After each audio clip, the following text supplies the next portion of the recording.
नमस्कार, सत श्री अकाल।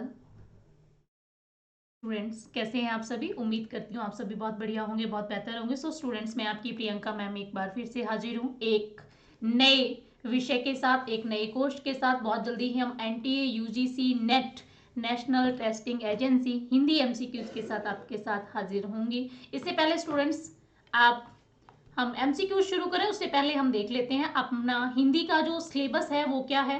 फर्स्ट ऑफ ऑल स्टूडेंट्स, जो आज हमारे इस चैनल पर नए हैं और या जिन्होंने पहले सब्सक्राइब नहीं किया है, तो सबसे पहले चैनल को सब्सक्राइब करना, शेयर करना बिल्कुल मत भूलिएगा, लाइक भी कर दीजिएगा। और स्टूडेंट्स, चलिए इसी के साथ हम अपने आज के जो हमारा सिलेबस है उसको हम डिस्कस करते हैं, देखते हैं कि क्या है। तो आप सबको पता ही है कि जो यूजीसी नेट है, सॉरी एनटीए जो नेट है हिंदी का, खास करके अपना जो सिलेबस है वो बहुत ज्यादा अब बदलाव के साथ अपने सामने आया है। तो उसमें हम सारा देख लेते हैं कि किस तरह से क्या बदलाव हुआ है, क्या इसमें जुड़ा है और क्या इससे हटा दिया गया है। तो सबसे पहले हम बात करते हैं अपने पहले ही जो टॉपिक है, हिंदी भाषा और उसका विकास, कि हिंदी जो भाषा है उसका विकास कैसे हुआ है। तो इसके अंतर्गत जो हमने स्टूडेंट्स पढ़ना है वो क्या रहेगा, वो देखने वाला रहेगा हिंदी की ऐतिहासिक पृष्ठभूमि। ऐतिहासिक पृष्ठभूमि में हमने पढ़ना क्या है कि प्राचीन आर्य भाषाएं जो है, मध्यकालीन भारतीय आर्य भाषाएं, जिसमें हम पढ़ेंगे पाली, प्राकृत, सौरसैनी, अर्धमागधी, मागधी, अपभ्रंश और उनकी विशेषताओं को भी पढ़ेंगे। कहाँ ये बोली जाती हैं, कैसे इनकी उत्पत्ति हुई, किस तरह से आई हैं। अपभ्रंश और अपभ्रट की बात करें, पुरानी हिंदी का संबंध है, इसके बारे में जानेंगे। आधुनिक भारतीय आर्य भाषाएं, उनका वर्गीकरण किस तरह से है, इस सारी चीजें। और हिंदी की भौगोलिक विस्तार जो है, वो हिंदी जो है इसका विस्तार कैसे हुआ है, क्षेत्र कौन सा है, कहाँ पर कितना है, उसके बारे में। और इसी के साथ स्टूडेंट्स हमें देखना पड़ेगा हिंदी की उपभाषाएं जो हैं, जैसे पश्चिमी हिंदी, पूर्वी हिंदी, राजस्थानी, बिहारी तथा पहाड़ी वर्ग की उनकी जो बोलियां हैं, इनके बारे में भी हमने पढ़ना होगा। खड़ी बोली ब्रज भाषा अवधि की विशेषताएं, हिंदी के विविध रूप भी हमें इसी में देखेंगे, हिंदी, उर्दू, दक्षिणी, हिंदुस्तानी। हिंदी का भाषिक स्वरूप क्या है, हिंदी का समन्वय व्यवस्था क्या है, खंडे क्या है, खंडेतर। हिंदी ध्वनियों के वर्गीकरण का आधार, जिसमें हमने देखना है, सारी वर्णमाला का तो पढ़ना ही है। हिंदी शब्द रचना की बात करें तो उपसर्ग, प्रत्यय और समास, इन सारी चीजों के बारे में भी हमने पूरा डिटेल से पढ़ना पड़ेगा, क्योंकि आपको पता ही है नेट के एग्जाम में जो है हमेशा बहुत ही डीप, यानी कि बहुत अंदर से जो है इसके प्रश्न जो है अक्सर पूछे जाते हैं। हिंदी की रूप रचना के बारे में बात करें तो लिंग, वचन और कारक व्यवस्था के संदर्भ में संज्ञा, सर्वनाम, विशेषण, क्रिया का रूप ही वाक्य रचना, हिंदी भाषा प्रयोग के विविध, बोली जो है क्या होती है, मानक भाषा किसे कहा जाता है, राजभाषा, राष्ट्रभाषा और संपर्क भाषा, ये तीनों को हमने अलग अलग पढ़ना है। हम तभी हमें पता चलेगा कि मानक भाषा किसे बोलते हैं, बोली क्या होती है, राजभाषा, राष्ट्रभाषा और संपर्क भाषा में क्या अंतर है। ये सारी चीजें हमने इसमें यहाँ पर पढ़नी है। इसके अलावा स्टूडेंट्स, अगर हम बात करें संचार का माध्यम जो है, हिंदी का कंप्यूटर, एक तो देखिए संचार का माध्यम हिंदी, कंप्यूटर और हिंदी। आज जो है तकनीकी शिक्षा की हम बात करते हैं तो हम बहुत सारे ऐसे शब्द जो है हिंदी में आ गए हैं, जुड़ रहे हैं नए से नए। हिंदी की संविधानिक स्थिति क्या है, देवनागरी लिपि की विशेषताएं और मानकीकरण, इस पर भी हमने विशेष तौर पर जो है वो ध्यान देना रहे होगा। बात करें इकाई द्वितीय की, यानी कि दूसरी इकाई में हमें क्या सिलेबस लगा हुआ है, हिंदी साहित्य का इतिहास। ठीक है जी। तो हिंदी साहित्य के इतिहास में स्टूडेंट्स हमने देखना होगा कि हिंदी साहित्य के इतिहास की शुरुआत कहां से हुई, कहां से इसको जो है किस तरह से ये लिखा जाने लगा, किस भाषा में पहले लिखा गया, वो सारी चीजें हमें यहाँ पर डिस्कस करनी पड़ेंगी। हिंदी साहित्य इतिहास दर्शन के बारे में पढ़ेंगे, हिंदी साहित्य इतिहास की लेखन की पद्धतियां कौन कौन सी हैं, जैसे हमने पढ़ा हुआ है वर्णानुक्रम पद्धति है ना, वैज्ञानिक पद्धति है। तो ये सारी पद्धतियों को हमने डिटेल में पढ़ना होगा। हिंदी साहित्य का काल विभाजन और नामकरण, सबसे पहले काल विभाजन किसके द्वारा किया गया, नामकरण कैसे किए गए, किस किसने क्या नाम दिया है, आदिकाल की क्या विशेषताएं रही हैं, साहित्यिक उसकी प्रवृत्तियां क्या रही हैं, उन सब के बारे में हमने देखना है। इसी के साथ स्टूडेंट्स रासो साहित्य, आदिकाल हिंदी का जो है, जैसे जैन साहित्य है, सिद्ध साहित्य, नाथ साहित्य और आमीर खुसरो की हिंदी कविता, विद्यापति और उनकी पदावली तथा लौकिक साहित्य है, इसके बारे में भी हमने पढ़ना होगा। ठीक है जी। इकाई तृतीय में आपका आ जाएगा भक्ति काल। तो भक्ति काल के अंतर्गत भक्ति काल के बारे में हम जानेंगे, भक्ति काल की पृष्ठभूमि क्या रही है, भक्ति का आरंभ कहाँ से हुआ है, कौन इसको जो है कैसे ये विकसित हुआ है, किस तरह से भक्ति आंदोलन बहुत सारे चले थे, उसका उदय कहाँ से, उदय यानी कि उत्पत्ति, ठीक है, उदय होना यानी कि भक्ति आंदोलन का उदय उत्पत्ति के बारे में है कि कहां से इसका उदय हुआ था। सामाजिक सांस्कृतिक कारण, भक्ति आंदोलन का अखिल भारतीय स्वरूप क्या है और आंध्र प्रदेशिक वैशिष्ट्य क्या है। भक्ति काव्य की सामाजिक सांस्कृतिक पृष्ठभूमि, इसके अलावा स्टूडेंट्स आपको पता ही है कि वैष्णव भक्तों को आलवार संत जो हुए हैं इनके बारे में हम पढ़ेंगे और इसी के साथ नए नयार हैं उनके बारे में भी पढ़ना होगा। भक्ति काव्य के प्रमुख संप्रदाय कौन से रहे हैं, ठीक है जी, उसके बारे में उनका वैचारिक आधार क्या था, निर्गुण और सगुण कवि कौन कौन से हुए। देखिए भक्ति जो है, भक्ति काल के बारे में अगर हम बात करें तो आचार्य शुक्ल ने जो है इसके कितने पार्ट कर दिए थे, 2 भाग कर दिए थे। कौन कौन से, सगुण और निर्गुण। आगे जाके ये क्या हो जाते हैं, सगुण और निर्गुण, 2 तो ये रहते ही रहते हैं। हम बात करें स्टूडेंट सगुण के, फिर आगे 2 भाग हो जाएंगे। कौन कौन से हो जाएंगे, एक तो बन जाता है कृष्ण मार्गी, ठीक है, यह हम कह सकते हो मतलब कृष्ण संप्रदाय में आ जाते हैं, और दूसरा आ जाता है राम मार्गी, ठीक है। ठीक इसी तरह से निर्गुण की बात करें तो यहां पर भी 2 बन जाते हैं। 2 कौन कौन से बन जाते हैं, एक तो बन जाएगा आपका संत काव्य, ठीक है, जिसे हम क्या बोल देते हैं, ज्ञान मार्गी, ओके, ज्ञान मार्गी इसको बोल दिया जाता है, और इसे हम बोल देते हैं प्रेम मार्गी, या फिर इसे हम बोल देते हैं सूफी काव्य। तो ये सारी चीजें हैं, इनको हमने देखना होगा, इनको डिटेल में पढ़ना होगा, तब जाकर के ही हमें ये सारे सब कुछ जो है वो क्लियर हो सकता है। और इसी के अंदर हम आगे पढ़ेंगे रीतिकाल। रीतिकाल अपने आप में एक कंप्लीट जो है एक युग कह सकते हो, इसको हमने पढ़ना है। इसकी सामाजिक सांस्कृतिक पृष्ठभूमि क्या रही है, वो जैसे हमने आदिकाल का देखा, भक्ति काल का देखा, ठीक ऐसे ही हमें रीतिकाल का भी पढ़ना होगा। रीतिकाल की प्रमुख प्रवृत्तियां कौन कौन सी रही हैं, जिसमें हम रीतिबद्ध, रीति सिद्ध, रीति मुक्त पढ़ेंगे, और इसमें हमने देखना होगा रीतिबद्ध के कवियों को हम पढ़ेंगे पूरा डिटेल में, ठीक है, रीति सिद्ध के भी और रीति मुक्त के भी। रीतिबद्ध कौन से थे, जो परिपाटी से बंधे हुए थे, जिन्होंने लक्षण ग्रंथ लिखे, लक्षण ग्रंथों के नियमों का पालन किया। रीति सिद्ध जिन्होंने सिर्फ लक्षण ग्रंथों के नियमों का पालन किया पर लक्षण ग्रंथ नहीं लिखे। रीति मुक्त ना तो जिन्होंने लक्षण ग्रंथ लिखे ना उनके नियमों का पालन किया, मुक्त होकर के अपनी कविता को लिखा है, अपनी रचनाओं को लिखा है, उनको बोला रीति काल के जो कवि हैं आचार्य। तब देखो कवि होने के साथ साथ उनमें बहुत सारे ऐसे कवि जिन्होंने आचार्य, तब लगभग कुछ एक विद्वान तो ऐसे मानते हैं कि सारे ही हैं रीति काल के प्रमुख कवि और उनका काव्य, इसके बारे में भी हम चर्चा करेंगे, पढ़ेंगे। आधुनिक काल के स्टूडेंट्स हम बात करें तो हिंदी गद्य का उद्भव और विकास, इस पर हमने खास करके इस पर पढ़ना होगा। भारतेंदु पूर्व हिंदी गद्य, क्योंकि भारतेंदु का जन्म हुआ था 1850 में, उससे पहले वाला हमें देखना है। 1857 की जो क्रांति हुई थी, पहली सांस्कृतिक पुनर्जागरण, भारतेंदु युग और उनकी पत्रकारिता का आरंभ कब हुआ, 19वीं शताब्दी में। हिंदी की पत्रकारिता, आधुनिकता की अवधारणा, इसके बारे में हमें पढ़ना होगा। भारतेंदु युग यानी कि कंप्लीट भारतेंदु युग पढ़ने के बाद स्टूडेंट्स दूसरा युग जो आएगा वो रहेगा हमारा द्विवेदी युग। द्विवेदी युग का जो नामकरण है वो आप सबको पता है, नहीं पता है तो याद रखिएगा, महावीर प्रसाद द्विवेदी के नाम पर किया गया था। और उनके युग का हमने हिंदी नवजागरण या सरस्वती राष्ट्रीय काव्य धारा के प्रमुख कवि स्वच्छंदतावाद और उसके प्रमुख कवि, यहाँ पर शब्द आया स्वच्छंदतावाद, तो याद रखिएगा यहाँ पर 2 द्विवेदी युग में एक तो थे जो द्विवेदी मंडल के कवि कहलाए थे, दूसरे थे स्वच्छंदतावादी कवि। द्विवेदी मंडल के कवि वो थे जो महावीर प्रसाद द्विवेदी के एक तरह से कह सकते हैं कि उनको फॉलो करते थे, उनके जिस तरह से वो चाहते थे उस तरह से उन्होंने कविता लिखी है, और या उनके मानने पर ही उनको सारे जो है अपना काव्य रचना की थी। स्वच्छंदतावादी वो थे जिन्होंने अपनी मर्जी से लिखा है, जो द्विवेदी मंडल से बाहर के कवि कह सकते हैं हम।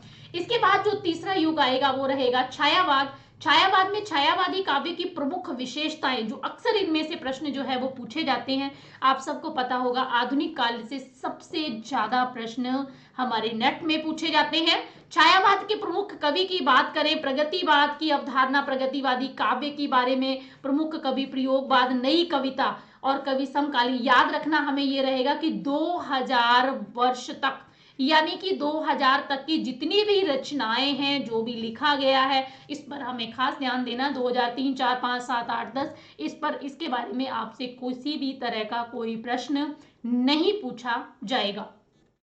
यानी कि हमें सारा का सारा फोकस करना है 2000 तक, इस बात का हमने ध्यान रखना है। हिंदी साहित्य की गद्य विधाओं के बारे में बात करें, देखो गद्य पद्य ये दो ही विधाएं चलती हैं, ठीक है जी। विधाओं की गद्य विधाएं ये दो होती हैं।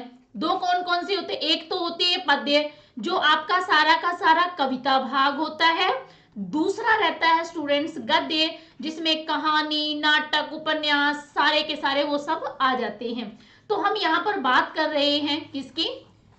गद्य विधाओं की। तो सबसे पहले हिंदी उपन्यास, भारतीय उपन्यास की अवधारणा क्या रही है? तो इसमें हम देखेंगे प्रेमचंद पूर्व उपन्यास, यानी कि प्रेमचंद से पहले, मुंशी प्रेमचंद से पहले किस तरह के उपन्यास लिखे जाते थे, कौन कौन से लिखे गए, कौन कौन से प्रसिद्ध रहे, वो सारे उनके कैरेक्टर कौन कौन से रहे हैं। क्योंकि आजकल जो इसका हमारी हिंदी का नेट का जो पेपर होता है उसमें पात्र भी पूछ लिए जाते हैं। प्रेमचंद और उनका युग, प्रेमचंद के परवर्ती उपन्यासकार 2000 तक जो है वो पूछे जाएंगे, इनको हमने पढ़ना है। हिंदी की कहानी की बात करें, हिंदी कहानी का उद्भव और विकास और 20वीं शताब्दी की हिंदी की कहानी और प्रमुख कहानी आंदोलन और प्रमुख कहानीकार कौन कौन से थे, तो इनके बारे में हमने पढ़ना होगा। हिंदी नाटक के बारे में बात करें तो हिंदी नाटक के रंगमंच कैसा रहा, विकास के चरण, भारतेंदु युग, प्रसाद युग और प्रसाद दोत्तर स्वतंत्रता युग और साठोत्तरी युग, और नया नाटक भी आजकल जो है जो जुड़ चुका है।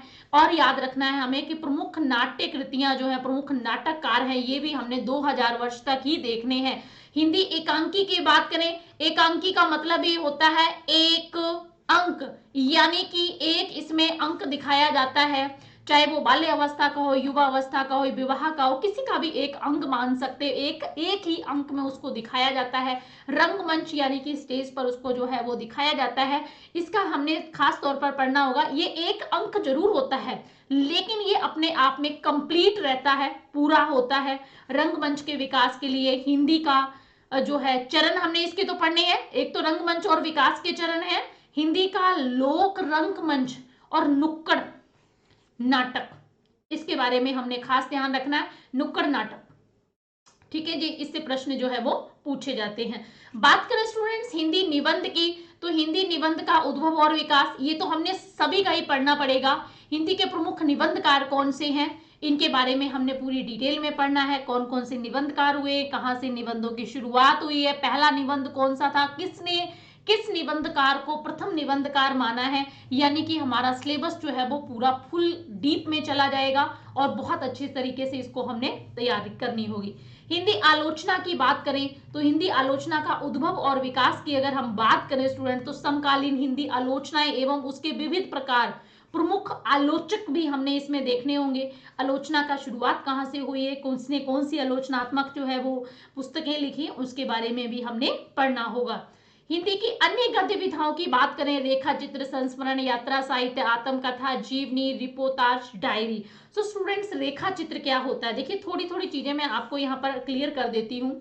अन्य गद्य विधाओं के अंतर्गत याद रखना है रेखा चित्र, जैसे मान लीजिए आपने कोई बीती हुई यादें हैं उनको एक तरह से आपने क्या कर दिया, अपनी बीती हुई यादें भी कह सकते हैं, या कह सकते हैं आपने जो देखा है उसको आपने अपने शब्दों के जरिए एक रेखा खींच दी, एक चित्र बना दिया, उसे रेखा चित्र बोल दिया जाता है। संस्मरण, पुनः स्मरण करना, जो चीजें भूल गए हैं, जो आप दोबारा उस चीज को याद किया, आप कहीं गए थे और आप उस चीज का विवरण करना चाहते हैं, लिखना चाहते हैं, उसको स्मरण करके पूरा क्रम से और अच्छी तरीके से लिखना। यात्रा साहित्य, जब कोई इतिहासकार कह सकते हो, साहित्यकार कह सकते हो, अपनी किसी जगह की कोई साहित्य की यात्रा करता है और उसके बारे में अपना विवरण देता है।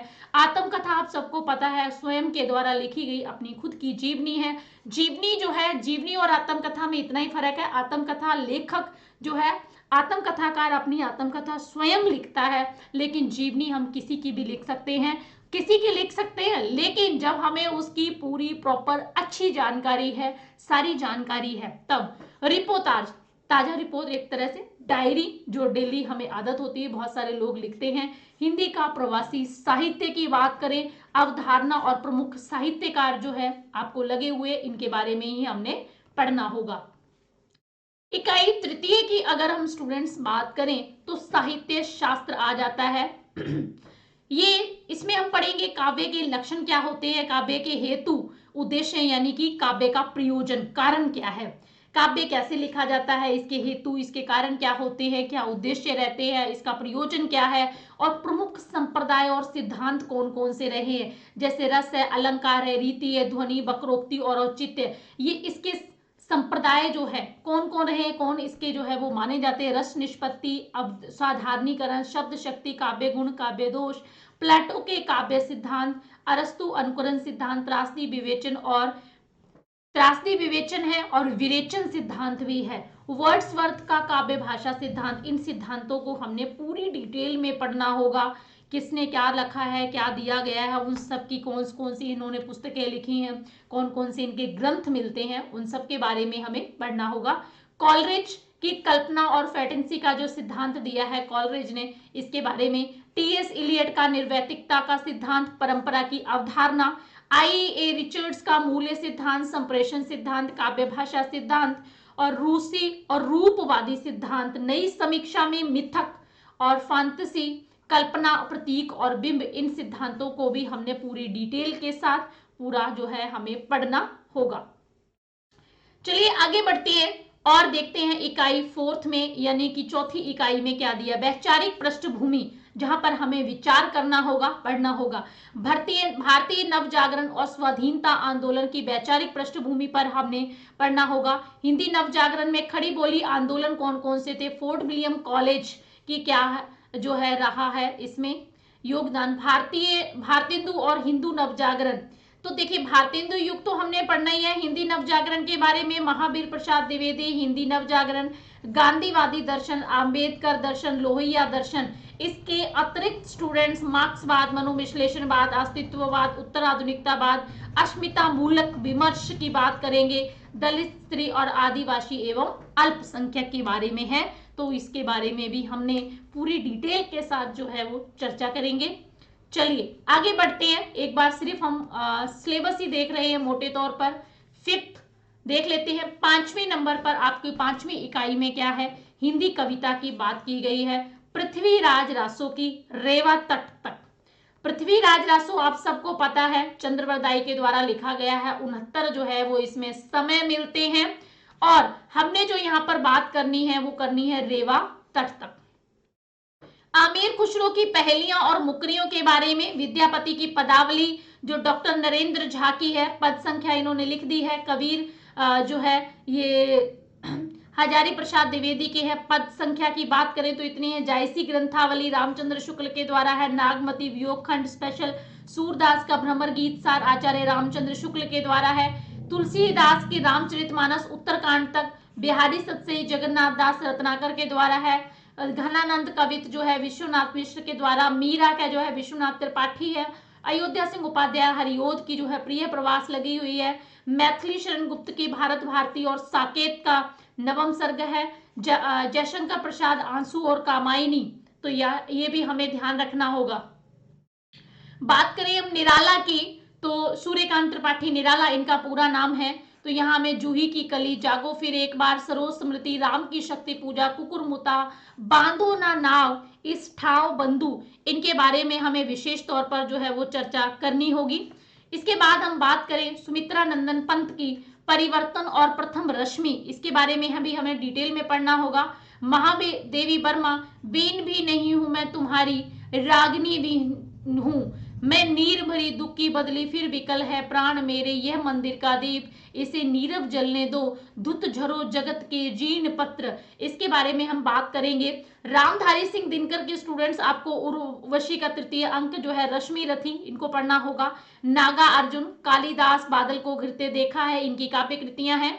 अकाल और उसके बाद, खुरदरे पैर, शासन की बंदूक, मनुष्य हूं मैं, इनके बारे में हमें डिटेल से सारा जो है वो पढ़ना होगा।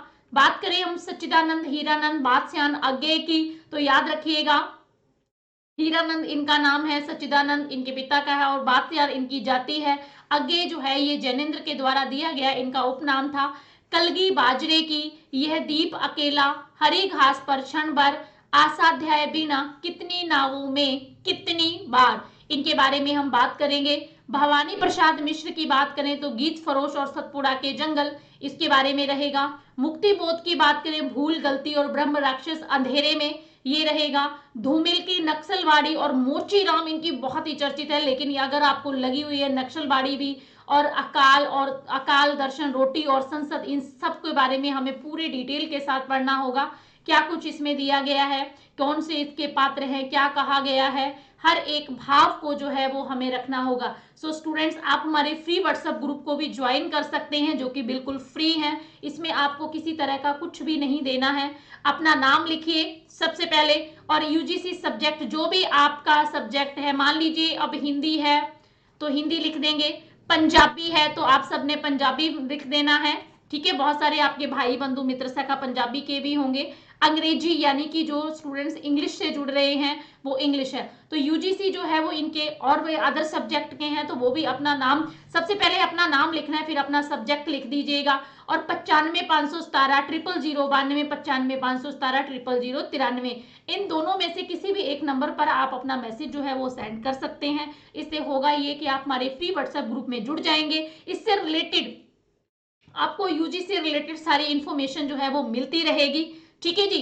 तो ये आपने ध्यान रखना, एनटीए अब कंडक्ट करवाती है, यूजीसी का नहीं है। हाँ जी, बात करेंगे सेक्शन 6 की, तो याद रखिएगा। हिंदी उपन्यास की बात करें, पंडित गौरी दत्त का आपको लगा हुआ देवरानी जेठानी की कहानी। लाला श्रीनिवास दास का परीक्षा गुरु जो है, इस बार आपके सिलेबस जो चेंज हुआ है वो लगा हुआ। प्रेमचंद का गोदान, स्टूडेंट्स आप सबने पढ़ा ही होगा, नहीं पढ़ा है तो पढ़ना, अब तो पढ़ना ही पड़ेगा।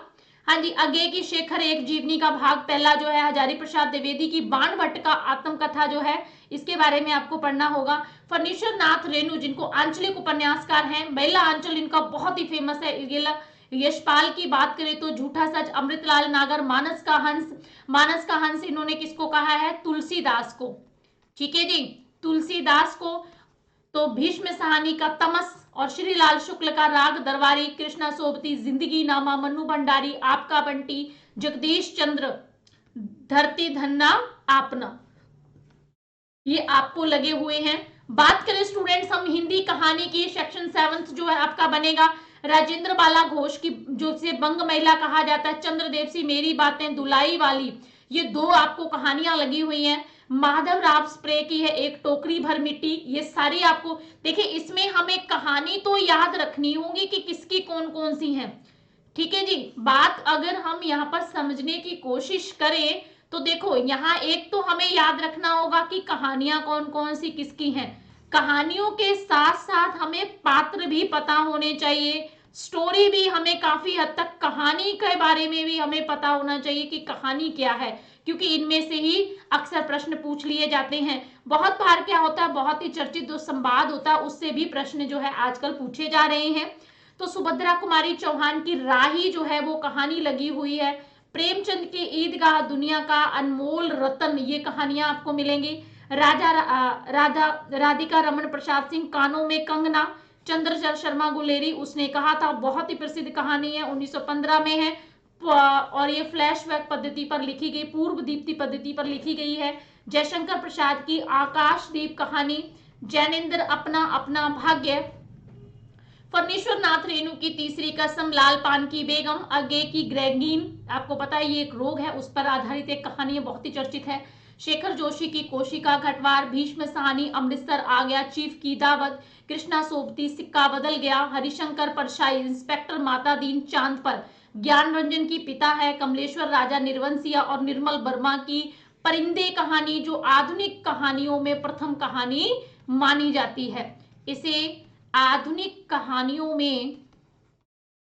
याद रखना है, प्रथम कहानी स्वीकारा जाता है,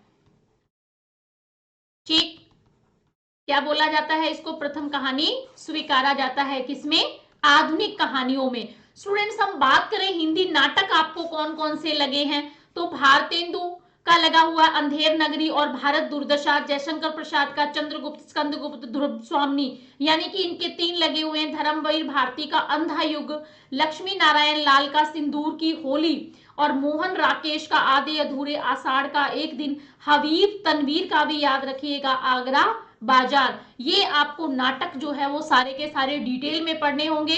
सर्वेश्वर दयाल सक्सेना का नाटक है बकरी, शंकर शेष एक और, द्रोणाचार्य, उपेंद्र नाथ अश्क, अंजो दीदी, मन्नू भंडारी का महाबोध। इस नाटकों में भी आपने सेम ही चीज ध्यान रखनी होगी, किसने कौन कौन से नाटक लिखे हैं, एक तो हमें वो याद रखने होंगे।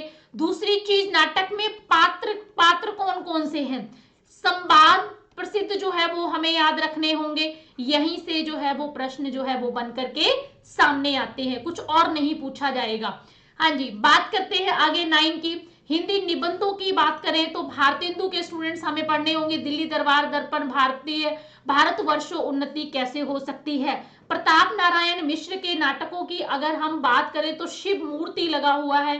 बालकृष्ण भट्ट का शिव शंभू के चिट्ठे, रामचंद्र शुक्ल कविता क्या है, हजारी प्रसाद द्विवेदी नाखून क्यों बढ़ते हैं, बहुत ही चर्चित है।